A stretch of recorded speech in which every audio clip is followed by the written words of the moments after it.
Qué bueno es tener esa confianza, ¿no es cierto? Saber que nuestro Redentor es el que verdaderamente nos sostiene, que nosotros no dependemos de nosotros mismos, sino que dependemos de la gracia que Él ha puesto en nosotros.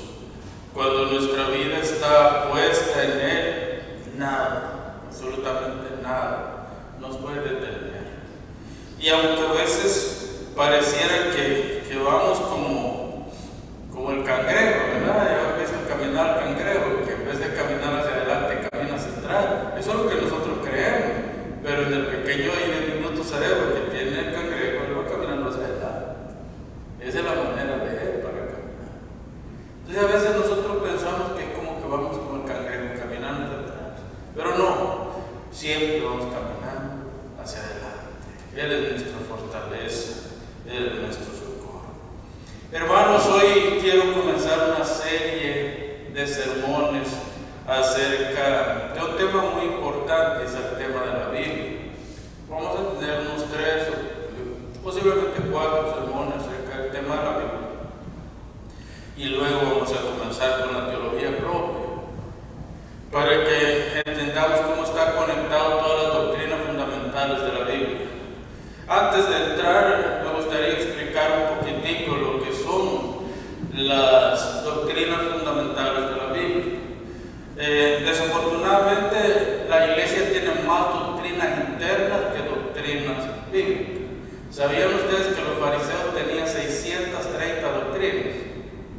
630 artículos doctrinales por los que se regían. Pues desafortunadamente la Iglesia contemporánea no es mejor que los fariseos. A veces tenemos doctrinas internas, que yo divido las doctrinas en 2 partes, las doctrinas bíblicas y las doctrinas internas de la Biblia. El problema con muchas iglesias es que las doctrinas bíblicas las convierten en dogmas de la iglesia y las apoyan con pasajes aislados de la Biblia. Sin embargo, la doctrina bíblica sigue un hilo. La doctrina bíblica sigue un hilo, y ese hilo tiene un nombre: la historia redentiva.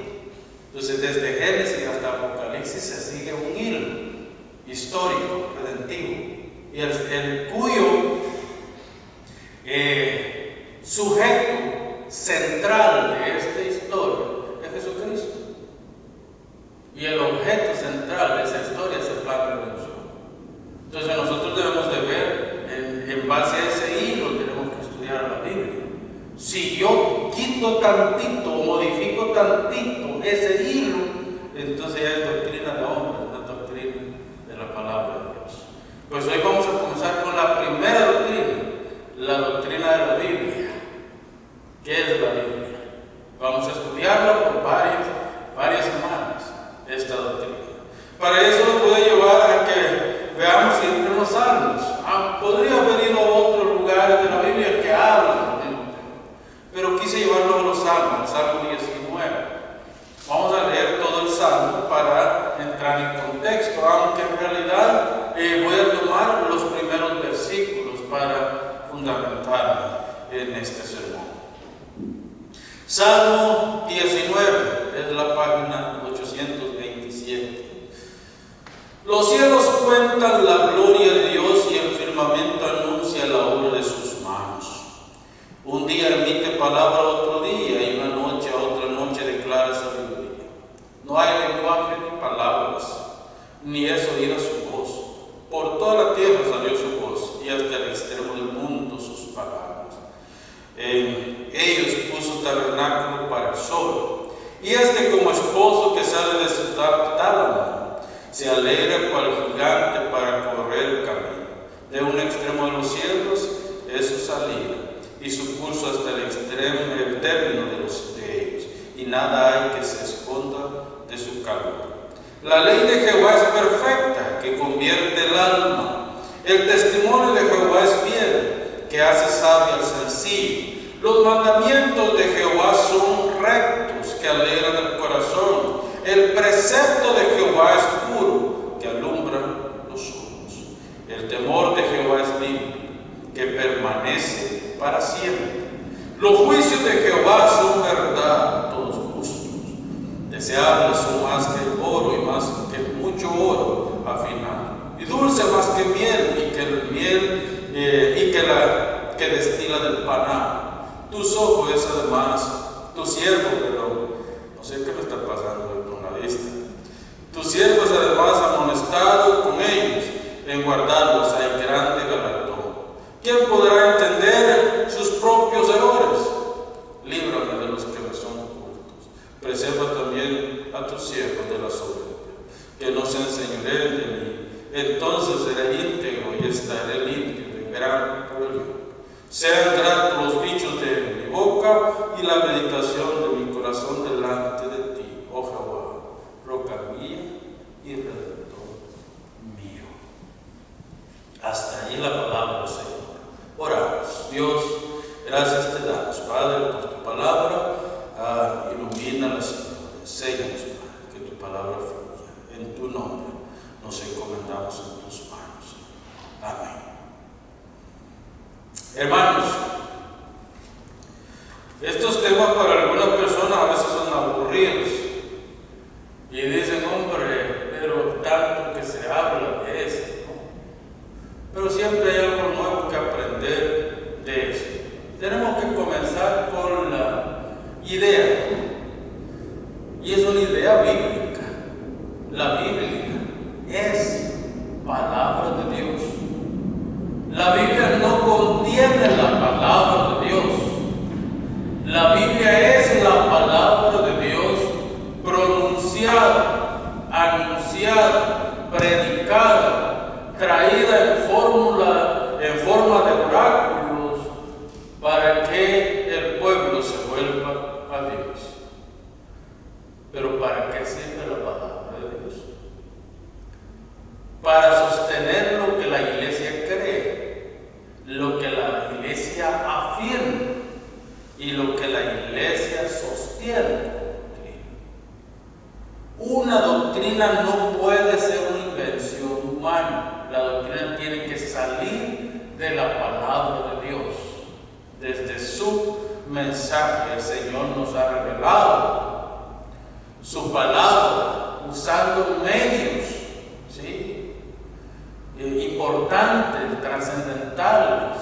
Él usó eventos, Él usó profetas, Él usó predicadores, Él usó circunstancias.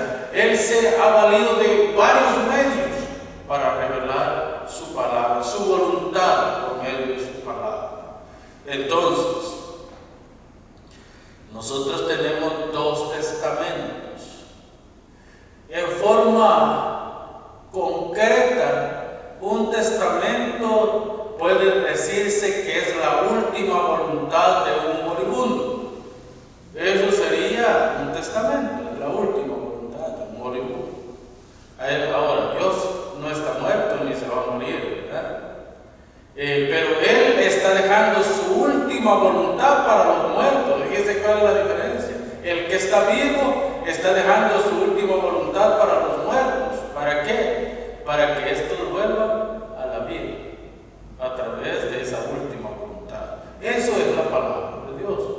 La palabra es la última voluntad de Dios para nosotros. Y la ha dejado en forma de dos testamentos: el antiguo pacto y el nuevo pacto.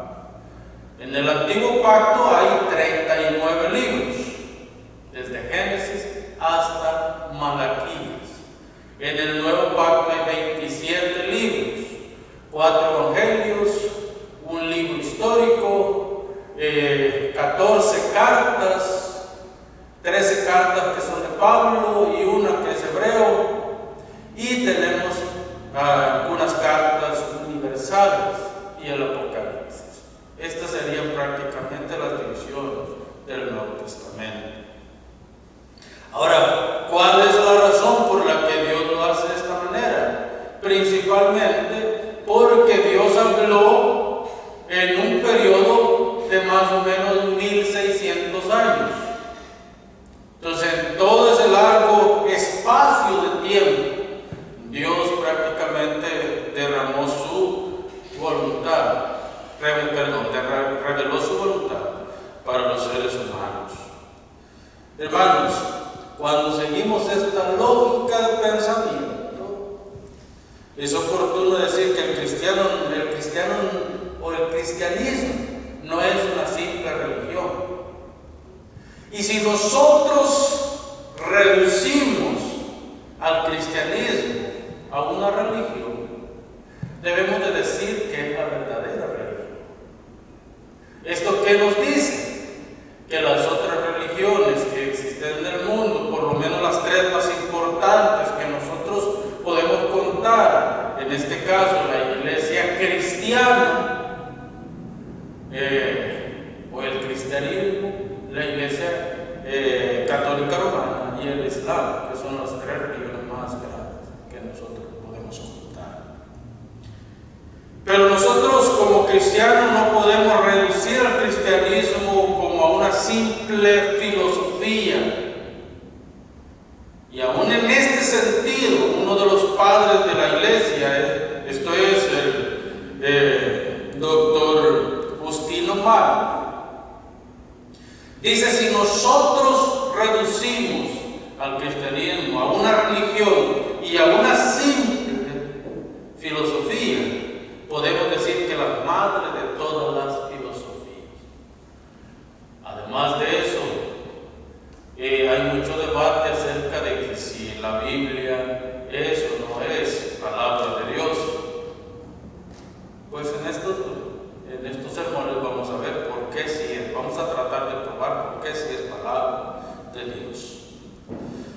La Biblia, hermano, es donde Dios inspiró y reveló su propósito. La palabra inspiración en algunos momentos se traduce como soplar. Es donde Dios prácticamente, podemos decir, sopló su palabra. Eso es inspiración. Entonces, en esa revelación de sí mismo, el Creador, Dios nos revela su providencia, cómo Él cuida de nosotros. Las religiones del mundo, entre las religiones del mundo hay una que dice que Dios sí creó todo, pero que Dios lo abandonó a su suerte. El panteísmo, de hecho, argumenta eso. Pero Dios no abandonó nada a su suerte. De hecho, Él tiene control de toda su creación y guarda su creación a perfección. Entonces yo voy a hablar en esta tarde de dos cosas: lo que es la doctrina bíblica y la revelación de Dios. En esas dos partes nos vamos a enfocar. La iglesia, tanto del Antiguo como del Nuevo Testamento, y digo esto porque hay grupos cristianos que separan la iglesia del Antiguo Testamento solamente con Israel, mientras que el Nuevo Testamento es una nueva dispensación. Sin embargo, nosotros como cristianos bíblicos entendemos que la Biblia que la iglesia del Antiguo Testamento y la iglesia del Nuevo Testamento son un solo grupo de creyentes, que el Nuevo Testamento es solamente la continuación de la iglesia del Antiguo Testamento. Entonces, aclarado eso, debemos de decir que la palabra de Dios le fue dada a la iglesia, no a nadie más. La palabra de Dios no se le dio a Israel como nación, se le dio a Israel como iglesia. Se le dio la palabra de Dios. Y en el Nuevo Testamento vemos que hay un lapso aproximado de 80 años en la que la revelación es progresiva y los apóstoles están escribiendo la palabra de Dios e interpretando el Evangelio. Esto es la persona de Jesucristo. Por eso es que tenemos 4 relatos, pero es un solo Evangelio. Yo creo que es incorrecto decir que son 4 evangelios, pero como así se ha aceptado a lo largo y ancho de la historia, ¿quién soy yo para cambiar la terminología que se utiliza? Pero es un evangelio, 4 relatos, los que se presentan en los 4 evangelios, los 3 sinópticos, que vendrían a ser prácticamente Lucas y el Evangelio de Juan. En el principio, Lucas y Hechos eran un solo tomo. Es en el transcurso de la historia de la iglesia que se separan en dos libros: el Evangelio, que lleva el nombre de Lucas, y Hechos de los Apóstoles, que lleva, pero era también la recopilación histórica del nacimiento de la iglesia por el hermano Lucas. Entonces, el mismo término, palabra de Dios, nos debe enseñar a nosotros de que esta es lo suficientemente grande para describir la autoridad y la suficiencia de la Biblia para nuestra vida y para nuestro ministerio. La misma Escritura declara que es la palabra de Dios, es decir, es la última voluntad de Dios para con nosotros. Los escritores del Antiguo Testamento, por medio de sus oráculos o mensajes que les eran revelados, ellos llamaban al pueblo y exhortaban al pueblo al arrepentimiento. Los llamaban al arrepentimiento de sus pecados y les llamaban también a volverse a Dios. Ahora, hermanos, fíjense bien, el término palabra de Dios se registra solo en el Antiguo Testamento. Hay por lo menos 2.500 citas. Por lo menos 2.500 citas donde prácticamente los escritores del Antiguo Testamento decían: esta es palabra de Dios. Vino a mí palabra de Jehová. El Señor habló desde su monte. El Señor habla cara a cara con Moisés, etcétera, etcétera. De hecho, Isaías capítulo 1, verso 2 dice: oí cielo y escucha tu tierra. Mire que, porque habla ¿quién? Jehová. Porque habla Jehová. Oí cielos y escucha tu tierra, porque habla Jehová. Crié hijos y los engrandecí, y ellos se rebelaron contra mí. ¿Qué es lo que está diciendo Isaías? Revela el profeta que la palabra de Dios salía prácticamente de la misma presencia de Dios. Él oyó la palabra de Dios. Dios es el que habla su palabra. Ahora, si ve el verso 4 del capítulo 19 del Salmo que leímos, dice: por toda la tierra salió su voz. Dios habló desde su trono y toda la tierra, sin que quedara ningún solo rincón. Y ojo, no estamos hablando solo del planeta Tierra, sino del universo entero. La voz de Dios resonó en el universo entero. La voz de Dios, Dios hablando, y el universo, me imagino yo, perplejo, escuchando la voz de Dios. Por eso es que el salmista dice: por toda la tierra salió su voz, y hasta el extremo del mundo sus palabras. ¿Sí? El salmista está prácticamente utilizando un símil aquí, dándonos a conocer que tanto salió como se repitió en forma de eco. La palabra de Dios se escuchaba en todo el universo. Qué glorioso es eso, hermanos. Esta es la doctrina que la iglesia debe sostener. El Antiguo Testamento tiene 39 libros, mientras el Nuevo Testamento tiene 27. Pero en el Antiguo Testamento, esta era la línea que seguían los profetas: la palabra de Dios, la palabra de Dios. A veces venía a ellos en forma de visiones, a veces venía a ellos en forma de palabra audible, a veces venía a ellos por sueños. En fin, Dios utilizó diferentes medios para que su palabra llegara. El Nuevo Testamento, por su parte, también enfatiza la doctrina de las Escrituras ampliamente. Los apóstoles no hicieron otra cosa que llevar el mensaje de salvación sacado del Evangelio, de lo que Jesús había revelado en sus 3 años y medio que los ministró. Y luego también tomaban del Antiguo Testamento y lo aplicaban a Cristo. Lo que ellos tomaban del Antiguo Testamento siempre lo aplicaban a la obra de Cristo. Ellos tenían como referente 2 principios fundamentales: el Antiguo Testamento y el trabajo del Señor en los 3 años y medio.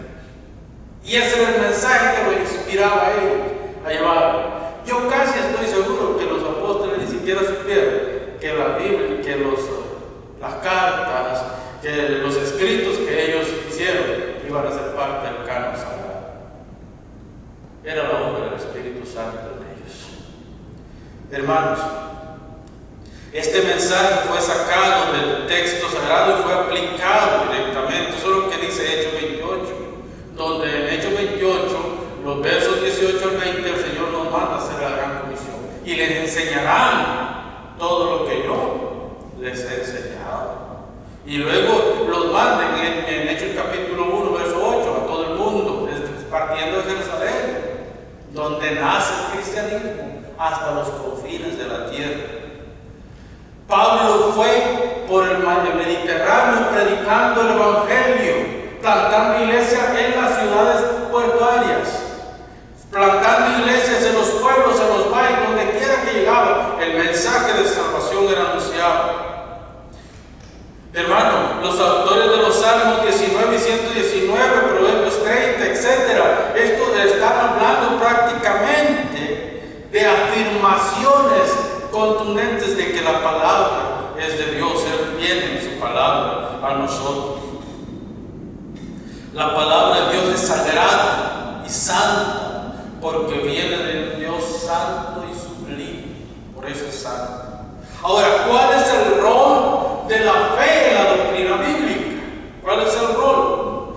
La nueva vida que vivimos en Jesucristo es por fe. Por fe, pero por fe. Oír palabra de Dios, y para eso les voy a invitar que vayan conmigo a Romanos capítulo 10, verso 17. Romanos capítulo 10, verso 17, donde el apóstol Pablo está centrando la fe que convierte al hombre en qué. Así que la fe viene ¿por qué? Por oír palabra, ¿verdad? Pero ¿será que es cualquier palabra? No, aquí dice, mire, así que la fe es por oír, y el oír por la palabra de Dios. En otras palabras, lo que el apóstol está diciendo es que nosotros tenemos fe, muy bien, pero esta fe no es obra de nosotros, es una obra que el Espíritu Santo comienza en nosotros y que agudiza nuestro oído por la fe para que nosotros podamos escuchar el Evangelio. Y el Evangelio es el que transforma nuestra vida. Es esta la línea que lo utiliza. Y era lo mismo que utilizaban los apóstoles y los profetas. Entonces Dios utiliza diferentes medios: predicaciones, de lectura, de enseñanza. El simple hecho de cantar un himno es un llamado. Por eso es que los himnos y los salmos juegan un papel fundamental en la liturgia cristiana, en la adoración cristiana. Porque los salmos prácticamente son cantos de la palabra de Dios. Los himnos deben de ser cantos de la palabra de Dios. Hay un cantante cristiano que yo tenía mucho respeto por él, pero últimamente hizo unas declaraciones que me dejaron así como, ¿qué pasó? Porque él dice que no hay tal cosa como himnos cristianos y himnos paganos, o música cristiana y música pagana. Posiblemente estoy de acuerdo con la música, porque la música es música, la música no tiene religión, es música. Pero yo sí creo que las letras sí tienen que ver mucho. Además de eso, recuérdese que el Señor nos dio ejemplo. Ahí tenemos 150 salmos. Entonces, no están por gusto en la Biblia los 150 salmos. Si Dios los inspiró y los dejó en el texto sagrado, es porque a Él le encanta que nosotros cantemos en orden en el culto cristiano. O sea, no es llegar al culto y vamos a comenzar toda como que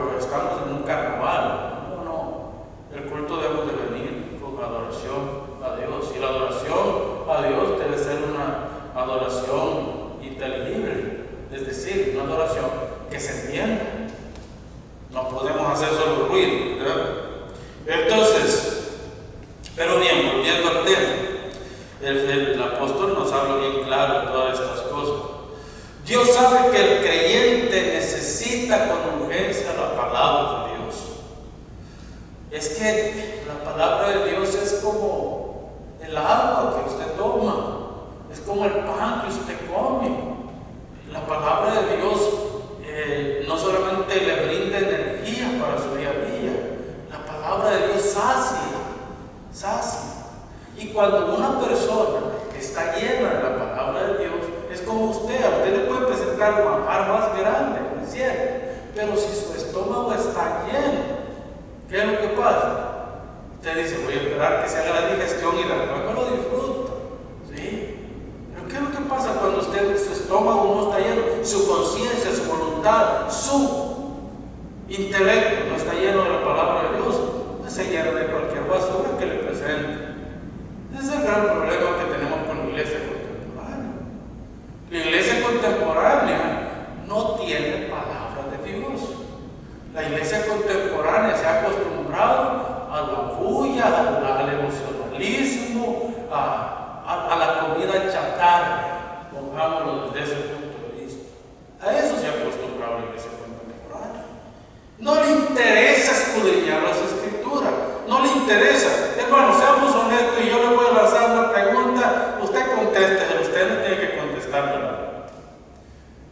¿Cuántas veces al día lee la Biblia usted? Porque al rato voy a pasar por su casa y voy a pedirle que me preste su Biblia para ver qué tanto polvo tiene. Porque, hermano, la palabra de Dios debe ser nuestro alimento diario. ¿O acaso usted deja de comer un día?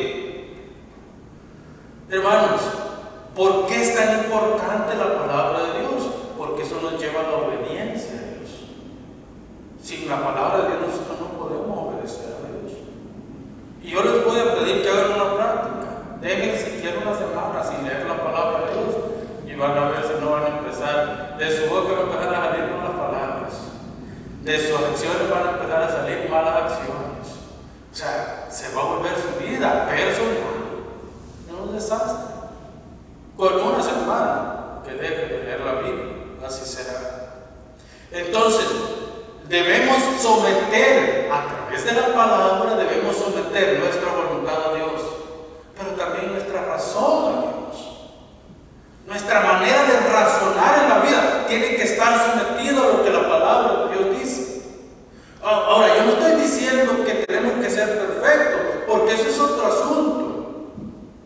Yo lo que estoy diciendo es que cuando la palabra de Dios es el centro de lo que nosotros hacemos, entonces lo que nosotros decimos tiene otro poder. Hermanos, esto no se aprende por voluntad propia, sino por vivir pegados y buscando la verdad revelada, es decir, buscando la palabra de Dios. Deuteronomio 5, 28 al 30 nos dice eso, nos enseña. Y aquí dice el Señor, yo pongo delante de vosotros camino de vida y camino de muerte. Ustedes saben cuál van a tomar. Porque a la larga, lo que nosotros hacemos tiene repercusiones para esta vida y para la eternidad. Paso al segundo punto, la revelación de la palabra de Dios. Para esto, hermanos, tenemos que enfocarnos en dos cosas: la revelación general y la revelación especial. ¿Qué es la revelación general? La revelación general es lo que Dios se ha revelado de alguna manera, como les decía al principio, en las aves, en el campo, en la vegetación, en el universo. De hecho, con mis hijos estamos hablando acerca de constelaciones. Es increíble todo lo que hay en el universo. Y saben que hay constelaciones que se destruyen para dar paso a nuevas constelaciones. Es un ciclo de la vida, pero todo eso sirve para preservar la vida del planeta, para cuidar de la vida del planeta. Dios ha mostrado sabiduría, Dios ha mostrado su inteligencia, Dios ha mostrado su capacidad de gobierno por medio del universo. Por eso es que el salmista, ¿qué dice? Comienza el Salmo 19. Los cielos cuentan la gloria de Dios. Los cielos. Ahí no está hablando de simple y sencillamente el cielo, la atmósfera que nosotros, esa parte azul que vemos ahí. Está hablando de todo el universo. Dice, los cielos cuentan la gloria de Dios. ¿Pero qué? Y el firmamento anuncia la obra de sus manos. Una obra perfecta, una obra completa, una obra suficiente. Es una obra de Dios. Y Dios llamó todas las cosas a la existencia por su palabra. No había nada de materia antes de cuando Dios llamó las cosas a la existencia. Adán fue creado de lo preexistente. Eva fue creado de Adán. Pero todas las demás cosas fueron creadas ¿cómo? Con el poder de la palabra de Dios. El verso 3 de Génesis es donde comienza ese proceso. Y dijo Dios, y ese es todo el pensamiento que se sigue a lo largo del Antiguo Testamento. Dios pronunciando su palabra, y la palabra llamando las cosas a la vida, y el Espíritu Santo infundiendo vida en las cosas, porque es el Espíritu de Dios el que prácticamente infunde vida en las cosas. Yo no entiendo cómo es que los Jesús solo Jesús, unitario, como quiera llamarlo, no creen en el Padre, en el Hijo y en el Espíritu Santo. Si desde el principio, Elohim, ¿sí? En la pluralidad de Dios, en el principio Elohim creó los cielos y la tierra. Dios trabajando. Y Juan dice en el capítulo 1, verso 1 al verso 3, en el principio era el verbo, el principio creacional. Ahí estaba el Hijo, en forma de la palabra de Dios. De hecho, por eso es que el mismo Juan nos lleva al capítulo 1, verso 14, y dice, y esta palabra, este logos, se hizo carne y habitó entre nosotros. Lo que en el principio era una fuerza, lo que en el principio era el verbo, era la acción creadora, lo que en el principio solamente era la acción creadora de Dios, en el Nuevo Testamento se ha revelado con carne. Por eso es que él dice, en el principio era el verbo, y el verbo era con Dios, y el verbo era Dios, y todas las cosas por él fueron creadas. La revelación general. La revelación especial nosotros lo encontramos en Cristo. Cristo es la revelación especial. ¿Sabe que la palabra revelación también significa apocalipsis? Que la palabra, esta es la palabra de la que se extrae apocalipsis o revelación. Algunas Biblias traducen revelación, no traducen apocalipsis. Apocalipsis significa revelar algo que está en oculto, traer algo que está en oculto, es quitar el velo, pero es un velo oscuro que no permitía ver. No es un velo como el que ahora tenemos, que es un velo que podemos ver, pero no podemos ver con completa claridad. Es como si yo me quito estos lentes, yo los veo a ustedes que están ahí, pero en realidad ni les puedo identificar bien con quién es quién. Eso prácticamente es lo que quiere decir. Entonces, la revelación especial, el velo se ha quitado, ese velo oscuro. ¿Por qué? Porque está revelada la palabra. Ahora, Cristo es la máxima revelación de Dios. En Él está la vida. Todas las cosas por Él fueron creadas. En Él nosotros estamos completos. La revelación está completa. Nosotros no necesitamos más revelaciones. Así que cuando vaya a una iglesia y le diga que hoy no estuvo el Señor en esta iglesia, o Dios no estuvo en esta iglesia, porque no hubieron revelaciones, dígale, lo siento, hermano. Lo siento mucho por usted, pero si Dios no está en esta iglesia, entonces es el diablo que está en esta iglesia, porque donde no está Dios, ¿quién es el que está? ¿Sí?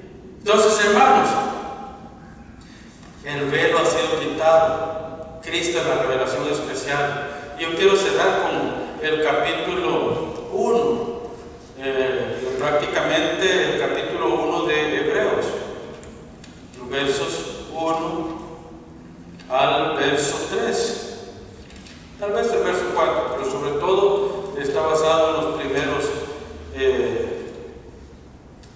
primeros 3 versículos. Pablo, ¿qué dice?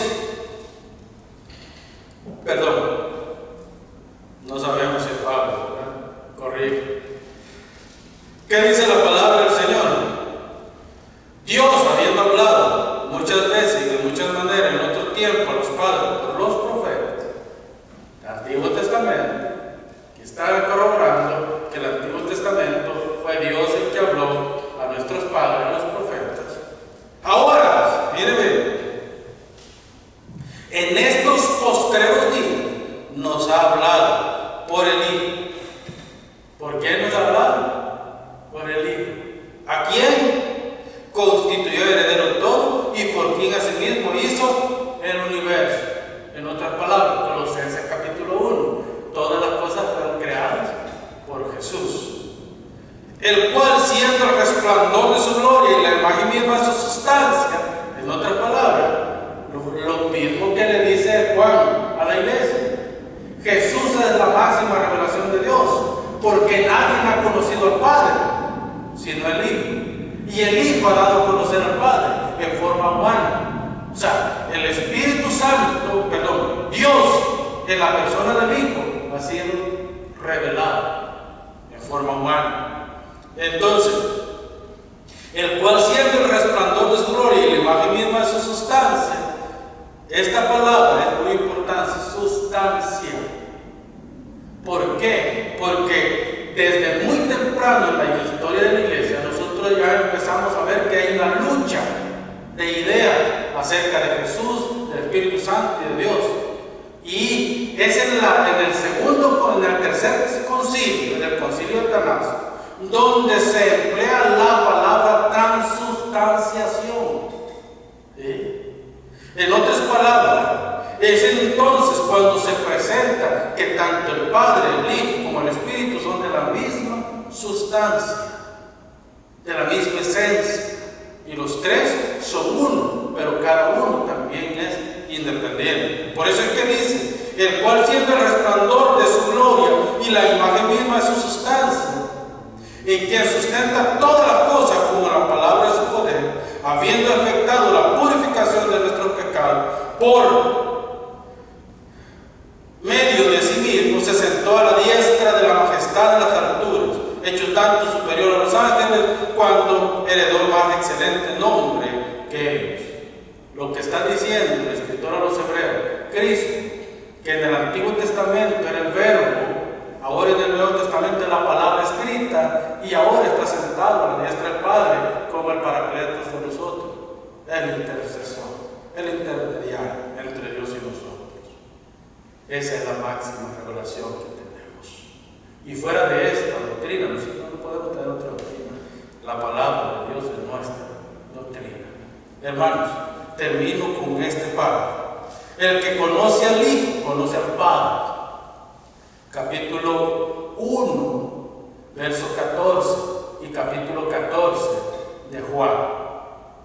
Todos aquellos que nacemos y necesitamos saber de Dios, lo encontramos en el Hijo. Es temerario añadir o quitar a esta revelación. Ni los profetas, ni maestros, ¿sí?, debe añadir o quitar a esta revelación. Jesús es Dios y la manifestación perfecta de la deidad. Jesús es Dios, hombre, revelado con cuerpo para llevar el pecado del pueblo. Por cuanto Juan y por Juan sabemos que la palabra, el Logos divino, se hizo carne. Dios mismo da testimonio de su Hijo y nos advierte que hacemos bien a oírlo y obedecerlo. Por eso es que Él dice en Mateo 17:5, en Él se complace Dios, yo me complazco en el Hijo, a Él oír. Esa es la palabra del Señor. Y espero, hermanos, que tanto los que están a través de Facebook Live, si no han encontrado la razón de su vida, es porque no tienen a Cristo en su corazón. El día que Cristo venga a ocupar ese lugar maravilloso en su corazón, ese día, recién ese día,